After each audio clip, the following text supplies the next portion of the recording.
السلام علیکم ورحمۃ اللہ وبرکاتہ۔ ہمارا channel LND Islamic T V کو ضرور سبسکرائب کریں تاکہ نئی معلومات آپ کو حاصل ہو سکے۔ لائک اور شیئر۔ الحمدللہ وکفی وسلام علی عبادہ الذین اصطفی۔ اما بعد، محترم سامعین، آپ کو معلوم ہے کہ ہمارے ملک ہندوستان میں جدید تعلیمی پالیسی کا نفاذ ہونے جا رہا ہے۔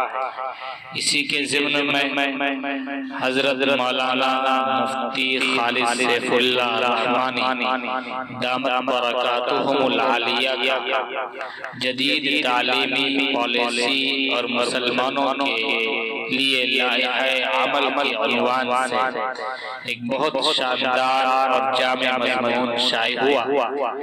میں نے مناسب سمجھا کہ سوشل میڈیا کے ذریعے اس کو آپ کی خدمت میں پیش کر دیا جائے تاکہ اس کا لائحہ عمل تیار کیا جا سکے۔ آئیے سماعت کرتے ہیں۔ جدید تعلیمی پالیسی کی تفصیلات اخبارات اور سوشل میڈیا میں آ چکی ہے۔ اس پالیسی میں بعض مثبت پہلو بھی ہیں جو قابل تحسین ہیں، اور حکومت بار بار اس سلسلے میں بیانات دے رہی ہے۔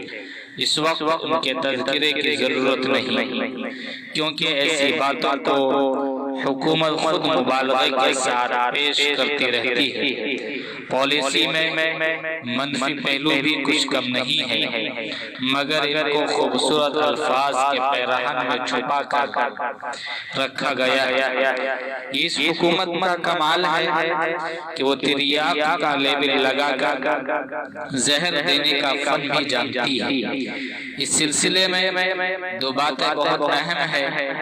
ایک یہ کہ جیسے زرعی قوانین کے ذریعے پیداوار پر بڑے تاجروں کا قبضہ ہو جائے گا، اسی طرح تعلیم جیسی اہم ضرورت کارپوریٹ سیکٹر کے حوالے ہو جائے گی اور گراں سے گراں تر ہوتی چلی جائے گی۔ مالدار اور اونچی ذات کے لوگ اپنے بچوں کو پڑھا سکیں گے، غریب اور نیچی ذات کے لوگوں کے لیے جہالت اور جہالت کی وجہ سے غربت مقدر ہوگی۔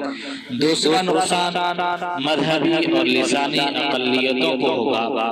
اس پالیسی میں بار بار ایسے الفاظ اور اصطلاحات استعمال کی گئی ہیں جن سے تمام مذاہب کی نمائندگی نہیں ہوتی۔ اسے قومی تہذیب کا نام دیا گیا ہے، جبکہ قومی تہذیب کسی ایک فرقے کی بالادستی کا نام نہیں، بلکہ متعدد مذاہب، ان کے ماننے والوں، ان کے رسوم و رواج کے اشتراک سے تشکیل پاتی ہے۔ اس سے کثرت میں وحدت کے فلسفے کو جو اس ملک کی مٹی میں رچا بسا ہوا ہے ٹھیس پہنچتی ہے۔ یہ مذہبی زاویہ ہوا، اس کا لسانی زاویہ بھی ہے، جس کا نقصان لسانی اقلیتوں کو بھی ہوگا۔ یہ تو پالیسی میں مادری زبان میں تعلیم دینے کی بات کہی گئی ہے، لیکن سنسکرت کو لازمی زبان کی حیثیت دینے کی بات بھی آئی ہے۔ چنانچہ کچھ عجب نہیں کہ اس کی وجہ سے بعض لسانی اقلیتیں اپنی مادری زبان سے محروم ہو جائیں۔ اس پس منظر میں اس بات پر غور کرنے کی ضرورت ہے کہ مسلمانوں کو اس پالیسی کے نفاذ کے بعد کیا طریقہ کار اختیار کرنا چاہیے۔ میں سمجھتا ہوں کہ اس سلسلے میں تین باتیں اہم ہیں۔ اول، دینی تعلیم، دوسرے، فکری و اخلاقی تربیت، تیسرے، اپنی زبان کا تحفظ۔ دینی تعلیم سے مراد عصری درسگاہوں میں زیر تعلیم بچوں اور بچیوں کے لیے دینی تعلیم کا نظم ہے۔ بہتر ہے کہ یہ مکاتب کے ذریعے ہو، یعنی فجر بعد یا عصر بعد روزانہ 1 گھنٹہ بچوں کو دینی تعلیم دی جائے۔ ہمارے بیشتر مکاتب کی تعلیم نورانی قاعدے سے شروع ہوتی ہے اور چند پاروں کے ناظرہ، کچھ دعاؤں، نماز، اذکار اور چند چھوٹی چھوٹی صورتوں پر مکمل ہو جاتی ہے۔ اگر زیادہ توجہ دی گئی تو چند سنتیں اور چھوٹی صورتیں یاد کرا دی جاتی ہیں۔ بچے سال ہر سال یہی پڑھتے رہتے ہیں۔ ضرورت اس بات کی ہے کہ 10 سال ایک ایسا نصاب ہو جس میں طلبہ مکمل ناظر قرآن مع تجوید، ایک پاراحفظ، روزمرہ کی دعائیں، ضروری دینی مسائل، رسول اللہ صلی اللہ علیہ وسلم کی سیرت، خلافت راشدہ کی تاریخ اور اردو لکھائی پڑھائی سیکھیں۔ خوشی کی بات ہے کہ بعض اداروں نے دینیات کا ایک 10 سالہ اپنا مکمل نصاب مرتب کیا ہے۔ یا تو اسی کو پڑھایا جائے یا مختلف حلقے میں ان مضامین کو شائع کرتے ہوئے اپنا کوئی نصاب بنانا۔ مکتب کی تعلیم کے لیے بہترین مرکز مسجدیں ہیں جو عہد نبوی صلی اللہ علیہ وسلم ہی سے تعلیم و تربیت کا مرکز رہی ہے۔ اگر مسلم مینجمنٹ کا تعلیمی ادارہ ہو تو وہاں اسکول میں بھی تعلیم ختم ہونے کے بعد مکتب کی تعلیم دی جا سکتی ہے۔ اس کی دونوں صورتیں ہو سکتی ہیں، یہ بھی کہ اسکول خود مکتب کا نظام قائم کرے، اور یہ بھی ممکن ہے کہ دوسرے ملی ادارے وہاں مکتب کا نظام چلائیں اور اسکول گھنٹہ 2 گھنٹے کے لیے ان کو اپنی بلڈنگ سے استفادہ کرنے کی اجازت دے دے۔ بعض جگہ تعلیمی اوقات اس طرح ہوتے ہیں کہ مکتب کی تعلیم کے لیے وقت نہیں بچتا۔ ایسی صورت میں ہفتہ وار مکتب اتوار کے دن چلایا جا سکتا ہے۔ اگر ایک دن 6 گھنٹہ تعلیم دی گئی تو گویا روزانہ 1 گھنٹے کی تعلیم ہو گئی۔ راقب الحروف نے مغربی ملکوں میں ایسے ہفتہ وار مکاتب کا خود مشاہدہ کیا ہے، جہاں ہفتہ اتوار 2 دن مکتب چلتا ہے اور طلبہ پر اس کے بہت اچھے اثرات مرتب ہوتے ہیں۔ مکتب کے نظام کو پرکشش بنانے کی بھی ضرورت ہے اور کتابیں قلم میں چھپی ہوئی ہوں، بلیک بورڈ اور حسب سہولت ڈیجیٹل ذرائع کا استعمال کیا جائے۔ بچوں کا یونیفارم اور ماہانہ سے ماہی مقابلے رکھے جائیں، گاہے تفریح کا نظم ہو، جہاں گنجائش وہاں اسپورٹس کا بھی نظم رکھا جائے۔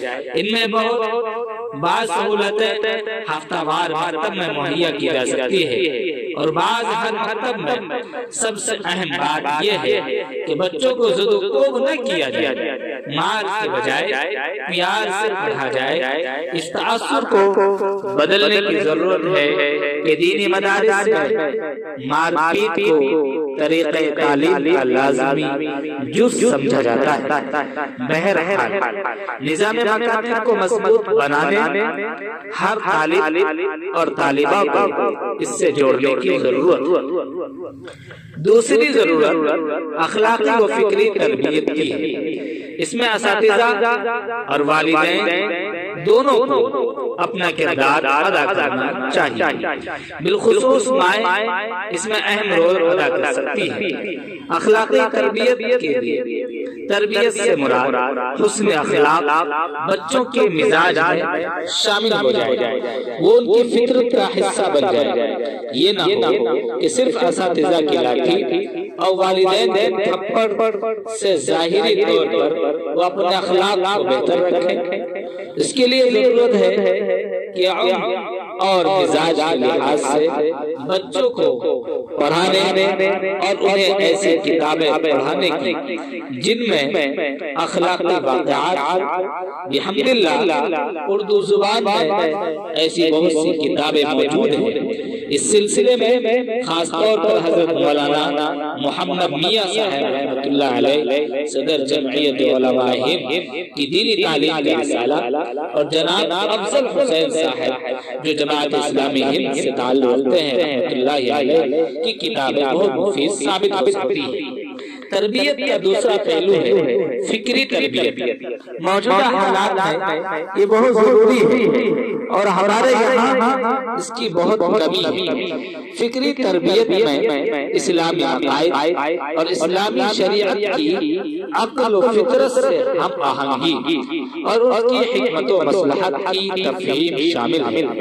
نیز ضروری ہے کہ مسلمانوں کی تاریخ خصوصاً ہندوستان کا مسلم عہد حکومت بچوں کو اس طرح پڑھایا جائے کہ مسلمانوں کے بارے میں پیدا کی جانے والی غلط فہمیاں دور ہو سکیں، کیونکہ تعلیم اور میڈیا کے ذریعے ایک طرف نئی نسل کو شرک سے مانوس کرنے کی کوشش کی جا رہی ہے اور دوسری طرف مسلم تاریخ پر بے جا اعتراض کر کے مسلمان بچوں کو احساس کمتری میں مبتلا کیا جا رہا ہے۔ اور جب کوئی قوم احساس کمتری میں مبتلا ہو جائے تو چاہے عددی اعتبار سے وہ کتنی ہی بڑی ہو، وہ دوسروں کے ساتھ ضم ہو جاتی ہے اور اپنے وجود کو کھو دیتی ہے۔ اخلاقی تربیت کو مکتب کی تعلیم کے ساتھ بھی پورا کیا جا سکتا ہے، لیکن فکری تربیت کے لیے مزید کوششوں کی ضرورت ہے۔ مثلا جہاں مکاتب کا 10 سالہ نظام قائم ہو، وہاں آخری 2 سال فکری تربیت کے لیے مخصوص کر دیے جائیں اور اس مناسب سے وہاں کتابیں پڑھائی جائیں۔ اسی طرح کالج اور یونیورسٹی کے طلباء و طالبات کے لیے علمی پروگرام کیے جائیں اور انہیں اسی طرح کے لٹریچر مضامین پر بھی توجہ کی جائے۔ نیز ان کے لیے ہندی، انگریزی اور مقامی زبان میں ان موضوعات پر مختصر رسائل مرتب کیے جائیں۔ تیسری اہم چیز زبان۔ اس میں شبہ نہیں کہ زبان پر کوئی مذہب نہیں ہوتا، لیکن یہ بھی ایک حقیقت ہے کہ اگر کسی زبان میں ایک خاص مذہب کا لٹریچر زمانہ زیادہ مقدار میں ہو تو بہتر طور پر اس مذہب کی ترجمانی ہو سکتی ہے۔ اردو زبان مسلمانوں کے لیے ایسی ہی زبان ہے۔ یہ زبان ہندوستان کے قدیم باشندوں اور مسلمان فاتحین اور صوفیہ کے اشتراک سے پیدا ہوئی ہے اور مسلمانوں کی آغوش میں اس کی پرورش ہوئی ہے۔ یہی وجہ ہے کہ بہت سے اصطلاحات جو نوعیت کے اعتبار سے خالص اسلامی ہیں اس زبان کا حصہ بن گئی ہے، جسے ماشاءاللہ سبحان اللہ السلام علیکم وغیرہ۔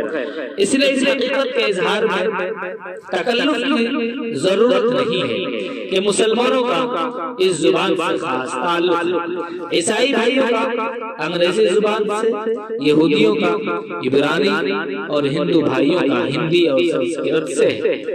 یہ بھی ایک حقیقت ہے کہ عربی زبان کے بعد جتنا اسلامی لٹریچر اردو زبان میں ہے کسی اور زبان میں نہیں ہے۔ اسلامی موضوعات پر بعض ایسی کتابیں بھی لکھی گئی ہے جن کی نظیر عربی زبان میں بھی نہیں ہے۔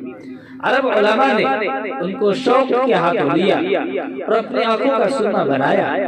نیز مادری زبان کے فرق کے باوجود پورے ہندوستان میں یہی مسلمانوں کے لیے رابطے کی زبان ہے۔ یہاں تک کہ جنوبی ہند کے ساحلی علاقوں میں بھی اردو زبان کے اسکول اور مدرسے قائم ہیں اور جمعہ کے بیانات کے اکثر اردو ہی میں ہوتے ہیں۔ اگر اس زبان سے مسلمانوں کا رشتہ ٹوٹ گیا تو مسلمان اپنے بہت بڑے علمی ورثہ سے محروم ہو جائیں گے۔ نئی تعلیمی پالیسی میں اگرچہ یہ بات کہی گئی ہے کہ مادری زبان میں تعلیم دی جائے گی، لیکن عملی صورتحال یہ ہے کہ بین الاقوامی رابطے کی زبان کی حیثیت سے انگریزی زبان کی تعلیم تعلیم سے تو چارہ ہے ہی نہیں۔ راشٹر بھاشا کی حیثیت سے ہندی پڑھنا ضروری ہے اور اس پالیسی میں سنسکرت کو بھی ایک لازمی زبان کا درجہ دینے کی بات کہی گئی ہے۔ تو اب سے لسانی فارمولہ میں اردو کے لیے کوئی جگہ ہی کہاں رہ پائے گی۔ تعصب اور تنگ نظری کا حال یہ ہے کہ غیر ملکی زبان کی حیثیت سے چینی اور جاپانی زبان کو تو اہمیت دی گئی، فارسی کو بھی شامل رکھا گیا، لیکن عربی زبان کو اس فہرست سے باہر کر دیا گیا۔ حالانکہ ہندوستانی ہنرمندوں کی بڑی تعداد عالم عرب میں کام کرتی ہے اور عرب ملکوں سے ہمارے قریبی روابط رہے ہیں۔ ظاہر ہے یہ اردو کو ختم کرنے کی ایک واضح سازش ہے۔ ہمیں اس سلسلے میں احتجاج بھی کرنا چاہیے اور سیاسی سطح پر کوشش بھی ہونی چاہیے، مگر اتنا ہی ضروری ہے اپنی زبان کی حفاظت خود ہی پرجوش اور سرگرم اور کوئی طریقہ اختیار کریں جس سے پورے ملک میں عمل درآمد ہو۔ اس سلسلے میں یہود بہترین مثال ہے، جنہوں نے ہزاروں سال غلامی و محکومی کی زندگی گزارنے کے باوجود اپنی زبان کی حفاظت کی، اور جب 1948 میں اسرائیل وجود میں آیا تو عبرانی زبان کو ملک کی سرکاری زبان قرار دیا۔ اس لیے اپنے طور پر کچھ ٹھوس تدبیریں کرنی ہوگی۔ جہاں ممکن ہو وہاں اردو میڈیم اسکول قائم کیے جائیں، جہاں یہ ممکن نہیں ہو وہاں انگلش میڈیم تعلیمی اداروں میں ایک اختیاری زبان کی حیثیت سے اردو کا انتخاب کیا جائے۔ گھر پر بھی بچوں کو اردو سکھائی جائے۔ ہم لوگوں کی بول چال کی زبان اردو ہے، اس لیے بچوں کو اردو سکھانا دشوار ہے۔ حروف شناسی کرا دی جائے اور تھوڑی محنت ہو تو کافی ہو جائے گا۔ گھر کے اندر اردو میں بات چیت کا ماحول بنایا جائے۔ افسوس کہ آج جدید تعلیم یافتہ نوجوان اردو زبان سے واقف ہونے کے باوجود انگریزی میں بات چیت کی ترجیح دیتے ہیں۔ اردو اخبارات خریدنے اور پڑھنے کی عادت ڈالی جائے۔ بچوں کے لیے اردو رسائل خریدے اور گھر میں رکھے جائے۔ آپسی خط و کتابت، موبائل پر پیغام کی ترسیل اردو میں کی جائے۔ دفاتر اور دکانوں کے سائن بورڈ اور مکانات کی تختیوں میں اردو کو شامل رکھا جائے۔ اردو زبان بچوں اور بچیوں کے لیے انعامی پروگرام رکھے جائے۔ جہاں تک ممکن ہو اداروں اور ذاتی ضرورتوں میں اردو کا استعمال کیا جائے۔ غرض کے اپنے طور پر اپنی زبان کو زندہ رکھنا ہوگا اور یہ مشکل نہیں۔ افسوس کہ مسلمان احساس کمتری میں مبتلا ہے، ورنہ اس زبان کی لطافت کا اعتراف تو غیر مسلم بھائی بھی عام طور پر کرتے رہتے ہیں۔ غرض یہ کہ بنیادی دینی تعلیم، اخلاقی و فکری تربیت اور اردو زبان کی حفاظت کے ذریعے ہی مسلمان اپنی آئندہ نسل کو مذہبی، تہذیبی، معاشرتی اور لسانی اعتبار سے محفوظ و معمون کر سکتے ہیں۔ مسلمانوں کو ان قوموں کا ریکارڈ نظر میں رکھنا چاہیے جنہوں نے ان ذمہ داریوں کو نہیں سمجھا، لہذا ان کے وجود کو بڑی چال بازی کے ساتھ تحلیل کر دیا گیا۔ اس لیے ضرورت ہے استقامت، جوہد اور زمانہ آگہی کی۔ رب العالمین ہمیں اس کی توفیق دے، آمین۔